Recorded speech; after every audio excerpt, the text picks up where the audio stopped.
வணக்கம். டிஎன்பிஎஸ்சிக்கு பொது தமிழ் பார்க்கலாம். அதில் அடைமொழியால் குறிக்கப்பெறும் நூல்கள் பார்க்கலாம். ஃபர்ஸ்ட் கொஸ்டின், திருக்குறளின் வேறு பெயர் என்ன? புறம், தெய்வ நூல், தமிழ் 3000, அகம். ஆன்சர் தெய்வ நூல். அடுத்த கொஸ்டின், முருகு என்று குறிப்பிடப்படும் நூல் முல்லைப்பாட்டு, திருமுருகாற்றுப்படை, சிறுபானாற்றுப்படை, பெரும்பானாற்றுப்படை. ஆன்சர் திருமுருகாற்றுப்படை. அடுத்து, கோல் குறிஞ்சி என்ற அடைமொழியால் குறிக்கப்பெறும் நூல் நற்றிணை, குறிஞ்சிப்பாட்டு, பரிபாடல், முல்லைப்பாட்டு. ஆன்சர் குறிஞ்சிப்பாட்டு. அடுத்த கொஸ்டின், நாலடி என்று குறிப்பிடப்படும் நூல் திருக்குறள், இன்னா 40, நாலடியார், இனியவை 40. ஆன்சர் நாலடியார். அடுத்த கொஸ்டின், புரட்சி காப்பியம் என்று அழைக்கப்பெறுவது சிலப்பதிகாரம், மணிமேகலை, உதயனகுமார காவியம், நீலகேசி. ஆன்சர் சிலப்பதிகாரம்.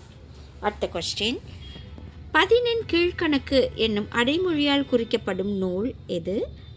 ஆன்சர் பார்த்தீங்கன்னா 10 பாட்டு, பாரதியாரின் நூல்கள், நீதி நூல்கள், சங்க இலக்கியம். இதில் நீதி நூல்கள் தான் 10 கீழ்கணக்கு என்னும் அடைமொழியால் குறிக்கப்படும் நூல். உரையிடையிட்ட பாட்டுடை செய்யுள் என்னும் அடைமொழியால் குறிக்கப்படும் நூல் மணிமேகலை, எட்டுத்தொகை, முப்பால், சிலப்பதிகாரம். ஆன்சர் சிலப்பதிகாரம். வஞ்சி நெடும்பாட்டு என்னும் அடைமொழியால் குறிக்கப்படும் நூல் பரிபாடல், பட்டினப்பாலை, புறநானூறு, கலித்தொகை. ஆன்சர் பட்டினப்பாலை. அடுத்த கொஸ்டின், பெருங்குறிஞ்சி என்னும் அடைமொழியால் குறிக்கப்பெறும் நூல் குறிஞ்சிக்களி, குறிஞ்சிப்பாட்டு, அகநானூறு, நெடுநல்வாடை. ஆன்சர் குறிஞ்சிப்பாட்டு. அடுத்த கொஸ்டின், திருக்குறளின் வேறு பெயர் கடுகும், நாலடி, முப்பால், முதல் நூல். ஆன்சர் முப்பால். அடுத்த கொஸ்டின், கூத்தராற்றுப்படை என்று குறிப்பிடப்படும் நூல் மலைப்படுகடாம், முல்லைப்பாட்டு, சிறுபானாற்றுப்படை, குறிஞ்சிப்பாட்டு. ஆன்சர் மலைப்படுகடாம். அடுத்த கொஸ்டின், தமிழ்த்தாயின் கார் சிலம்பு என்ற அடைமொழியால் குறிக்கப்படும் நூல் சீவக சிந்தாமணி, நீலகேசி, கம்பராமாயணம், சிலப்பதிகாரம். ஆன்சர் சிலப்பதிகாரம். அடுத்து, மணிமேகலை துறவு என்ற அடைமொழியால் குறிக்கப்படும் நூல் சிந்தாமணி, வளையாபதி, குண்டலகேசி, மணிமேகலை. ஆன்சர் மணிமேகலை.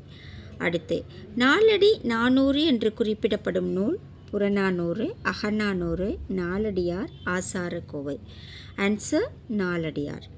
அடுத்த கொஸ்டின், முதற் காப்பியம் என்று அழைக்கப்படுவது சீவக சிந்தாமணி, நீலகேசி, சிலப்பதிகாரம், மணிமேகலை. ஆன்சர் முதற் காப்பியம் சிலப்பதிகாரம். அடுத்த கொஸ்டின், மணநூல் என்னும் அடைமொழியால் குறிக்கப்படும் நூல் நற்றிணை, திருவாசகம், சீவக சிந்தாமணி, குறுந்தொகை. ஆன்சர் சீவக சிந்தாமணி. 10 மேற்கணக்கு என்னும் அடைமொழியால் குறிக்கப்படும் நூல் எதுன்னு கேட்டிருக்காங்க.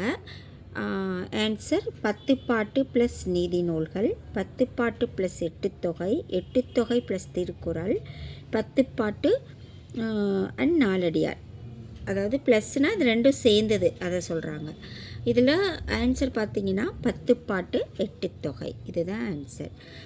இந்த வீடியோ உங்களுக்கு பிடிச்சிருக்குன்னு நினைக்கிறேன். பிடிச்சிருந்தா லைக் பண்ணுங்கள், ஷேர் பண்ணுங்கள், மறக்காமல் சப்ஸ்கிரைப் பண்ணுங்கள். நம்ம அடுத்த வீடியோவில் பார்க்கலாம். நன்றி.